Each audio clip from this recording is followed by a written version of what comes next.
ఒక్కసారి కొమ్మూరి గోల్డ్ కి కాల్ చేయండి. తాకట్లో ఉన్న మీ బంగారాన్ని విడిపించి మార్కెట్ ప్రైస్ కి వాళ్ళు కొనుక్కుని మిగతా డబ్బులు మీకు ఇచ్చేస్తారు. హాయ్, వెల్కమ్ టు మనం టీవీ. మనం టీవీ ఉంది మన కోసం. నేను మీ జర్నలిస్ట్ మనోజ్. సో వైసీపీ నుంచి బయటకు వచ్చినటువంటి విజయసాయి రెడ్డి కీలకమైన ట్వీట్ చేశారు.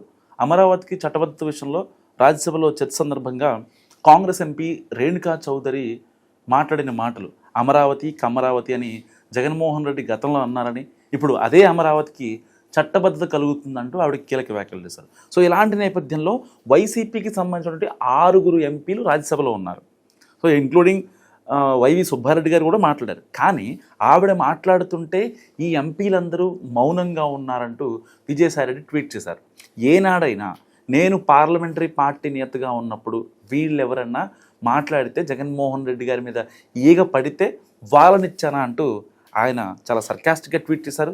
అసలు ఆయన ట్వీట్ సారాంశం ఏంటి? వైసీపీలోకి వెళ్తున్నారా, లేదంటే ఆయనకి రాజకీయాలకు దూరంగా ఉంటాయని చెప్పారు. అలాంటి వ్యక్తి ఇప్పుడు ట్వీట్ చేయడం వెనకన్నా రహస్యం ఏంటో మాట్లాడడం మనతో పాటు సీనియర్ జర్నలిస్ట్ అండ్ ప్రముఖ పొలిటికల్ అనలిస్ట్ కట్ట కార్తీక్ ఉన్నారు.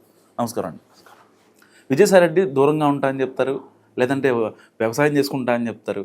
సో ఇప్పుడు అలాంటి విజయసాయి రెడ్డి డైరెక్ట్గా జగన్మోహన్ రెడ్డి గారిని టార్గెట్ చేస్తూ అసలు పార్టీ అధ్యక్షుడి మీద ఈగ వాలితే మీరు ఎలా చూస్తూ ఉంటారు, అది మీకు అసలు డిఫెండ్ చేయరా అంటూ వాళ్ళ 6 ఎంపీల్ని ఆయన టార్గెట్ చేశారు. ఇక్కడ జగన్ గారి మీద ఉన్న ప్రేమ, లేకపోతే 6 మీద ఉన్న కోపమా?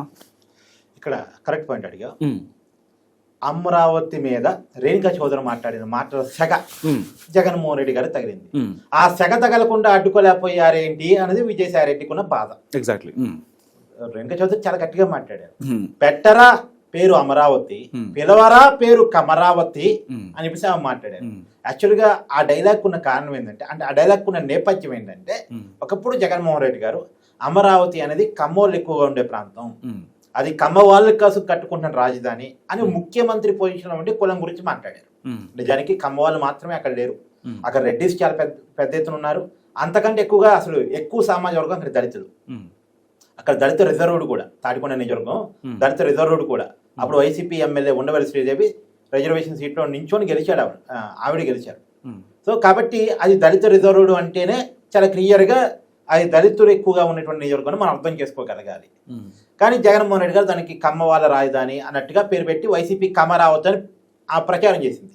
దానికి కౌంటర్గా రేణుకా చౌదరి గారు అప్పుడు అమరావతి రైతుల ఉద్యమం జరుగుతున్నప్పుడు వాళ్ళకి సంఘీభావం చెప్పడానికి వెళ్ళి, పెట్టరా పేరు అమరావతి, అంటే అమరావతి అనేది దేవుడి పేరు, అది యాక్చువల్గా దేవతల రాజధాని అనేటువంటి దానికి ఉన్న బ్రాండింగ్.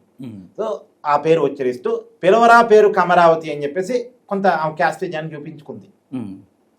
సరే, అదే ఆ చూపించినటువంటి దాన్ని ఇక్కడ పార్లమెంట్ కూడా గుర్తు చేసింది, రాజ్యసభలో కూడా గుర్తు చేసింది. ఆ రోజే నేను చెప్పాను జగన్మోహన్ రెడ్డి ఉద్దేశించి అని చెప్పేసి గుర్తు చేసింది. నిజానికి ఆ మాట రాజ్యసభలో చెప్పకుండా ఉండాల్సింది. మరి ఆ మాట చెప్తున్నప్పుడు వైసీపీ రాజ్యసభ సభ్యులు ఎవరు అడ్డుకోలేకపోయారేంటి అనేది విజయసాయి రెడ్డికి ఉన్నటువంటి క్వశ్చన్. నిజంగా అవకాశం వచ్చింది, వైసీపీ ఎంపీని ఆడుకునే అవకాశం వచ్చింది. ఈ క్వార్టర్ వల్లేగా బయటికి పోయా నేను, సరే ఆడుకుందాం ఒక ఆట అని చెప్పేసి. అందులో వైవి సుబ్బారెడ్డి విజయసాయి రెడ్డికి చాలా కోపం. ఎందుకంటే విజయసాయి రెడ్డి ఉత్తరాంధ్ర ఇన్ఛార్జిగా ఉన్నప్పుడు విజయసాయి రెడ్డిని పక్కన పెట్టి వైవి సుబ్బారెడ్డిని ఇన్ఛార్జిగా పెట్టాడు జగన్మోహన్ రెడ్డి. నన్ను తీసి ఆయన పెడతారా, అసలు ఆయన పర్ఫార్మెన్స్ ఏంది, నా పర్ఫార్మెన్స్ ఏంది అని ఇప్పుడు విజయసాయి రెడ్డి చూసారా, నేను ఉంటే అక్కడ వేరే ఉండేది సిచ్యువేషన్ అని వైసీపీ కార్యకర్తని కనెక్ట్ చేసుకోవడం కోసం వైసీపీ. మరి నిజానికి వైవి సుబ్బారెడ్డి ఏమో జగన్మోహన్ రెడ్డికి బాబాయ్, సొంత బాబాయ్. విజయసాయి రెడ్డి బాబాయ్ కాదు, ఇంకోటి కాదు. అంటే వాళ్ళ పార్టీలో నెంబర్ 2 లీడర్గా కొనసాగిన వ్యక్తి జగన్మోహన్ రెడ్డి గారికి ఆడిటర్, వాళ్ళ కుటుంబానికి లాయదు అంతవరకే. ఇప్పుడు వైవి సుబ్బారెడ్డితో బంధుత్వం ఉంది, విజయసాయి రెడ్డితో బంధుత్వం లేదు. కాకపోతే విజయసాయి రెడ్డి జగన్మోహన్ రెడ్డి కోసం జైలుకు కూడా వెళ్ళాడు. విజయసాయి రెడ్డి కనుక అప్రూవ్ గా లొంగిపోయి ఉంటే జగన్మోహన్ రెడ్డి కేసులు ఈ పార్టీ తేలుండే. కానీ అప్రూవ్ గా లొంగిపోకుండా చాలా లాయల్ గా ఉన్నాడు, జైలు జీవితాన్ని గడిపాడు.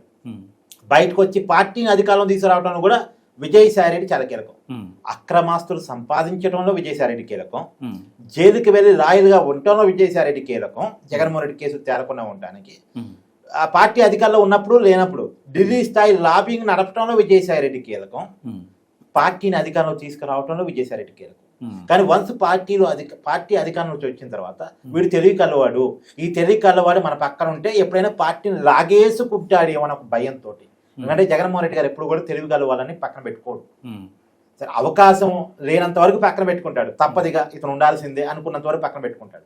కానీ తన చేతికి అధికారం వచ్చిన తర్వాత ఈ తెలుగులో నా పక్కన వద్దు అనుకుంటాడు. ఇప్పుడు ఎందుకు షర్మిలని జగన్ దూరం పెట్టాడు చెప్పు, నీ ఉద్దేశం చెప్పు.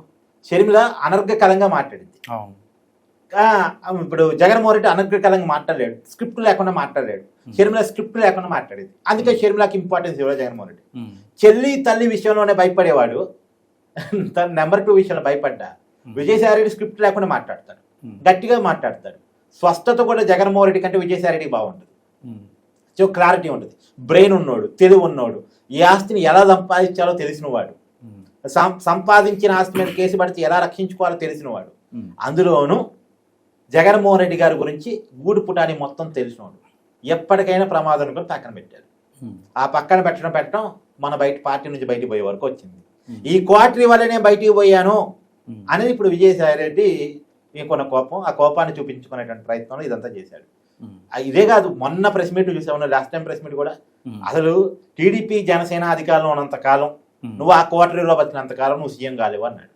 ఇప్పుడు జనసేన టీడీపీని విడగొట్టే ప్లానింగ్స్ వాళ్ళు ఇవ్వలేరు నీకు, వాళ్ళు నీకు రక్షణ కాదు, నేను అధికారం తీసుకురాలేరు, వాళ్ళతో కలిసి ఉన్నంతకాలం నువ్వు అధికారం రావు అని తేల్చి చెప్పేశాడు. ఒకటి, జగన్ అధికారం రావాలంటే ఈ క్వార్టరీ ఉండొద్దు, రెండు, టీడీపీ జనసేన కలిసి ఉండొద్దు. ఇది విజయసాయి రెడ్డి ఫార్ములా. దాన్ని ఇప్పుడు కంటిన్యూటీ, ఇగో చూసావా నీ క్వార్టరీ ఎట్టుందో, కనీసం నీ మీద మాట పడితే నిన్ను రక్షించలేని పరిస్థితిలో ఉంది అనేది మళ్ళీ ఒకసారి చెప్పుకోవచ్చు. ఆయన లేని లోటు కనిపిస్తుంది అనుకోవచ్చు ఒక రకంగా. వైసీపీలో లేని లోటు కనపడుతుంది ఖచ్చితంగా. ఇప్పుడు నిజానికి నీకు విషయం చెప్తాను, 2019 ఎన్నికల కంటే ముందు నేనే వీడియో చేశాను. విజయసాయి రెడ్డి తన సన్నిహితుల దగ్గర వైసీపీ ఓడిపోతుందని చెప్పాడు. వైసీపీ ఓడిపోతుందని 2024 ఎన్నికల కంటే ముందు, రిజల్ట్ కంటే ముందు చెప్పేశాడు. అందుకని గ్రౌండ్ రియాలిటీ మనకు అర్థమైంది. కొద్దిగా విజయసాయి రెడ్డి కొద్దిగా ప్రాక్టికల్ గా రియాలిటీలో ఉండే మనిషి. మరి అతను కరడు కట్టిన వైసీపీ కావచ్చు, లేదా జగన్మోహన్ రెడ్డి ఫాలోవర్ అయితే కావచ్చు, వాటెవర్, అది పక్కన పెట్టేస్తే రియాలిటీలో ఉంటాడు. ఆ రియాలిటీ అతను తెలుసు కాబట్టి వైసీపీ ఓడిపోతుందని చెప్పాడు. కదా ఓడిపోతుందనే మాటలు జగన్మోహన్ రెడ్డికి రుచించవుగా ఎక్కువగా. తన చుట్టూ ఉన్న క్వార్టరీ గెలుస్తుంది అనేసరికి విజయసాయి రెడ్డి నేను పక్కన పెడుతున్నాను కోపంతో చెప్పాలే అనుకుంటాడు తప్ప రియాలిటీ అనుకోడుగా. సో జగన్మోహన్ రెడ్డి అసలు ఆ మాట చెప్పే ఛాన్స్ కూడా ఇవ్వలే. వైనాట్ 175 అన్నాడు, 11 సీట్ల పరిమితి అయిపోయాడు. సో జగన్మోహన్ రెడ్డి ఆ క్వార్టరీ నుంచి బయటపడితే నిజంగా చాలా మంచిది. విజయసాయి రెడ్డి సూచనలు సలహాలు జగన్మోహన్ రెడ్డికి పనికొచ్చాయి. అవి మంచియా చెడ్డయా పక్కన పెట్టు, కానీ జగన్మోహన్ రెడ్డికి మాత్రం పనికొచ్చాయి. నిజానికి విజయసాయి రెడ్డి కనుక పక్క నుండి ఉంటే మావిగన్ అనేటువంటి మాట జగన్మోహన్ రెడ్డి నోటి నుంచి వచ్చి ఉండేది కాదని నేను అనుకుంటున్నాను. ఈ సలహా ఇచ్చి ఉండేవాడు కాదు, దీన్ని కట్ చేసి ఉండేవాడు. థ్యాంక్ యూ కార్తిక్ గారు. సో ఇది కార్తిక్ గారు అనాలిసిస్. మీరేమనుకుంటున్నారో మస్ట్గా కామెంట్ చేయండి. చూస్తూనే ఉండండి మనం.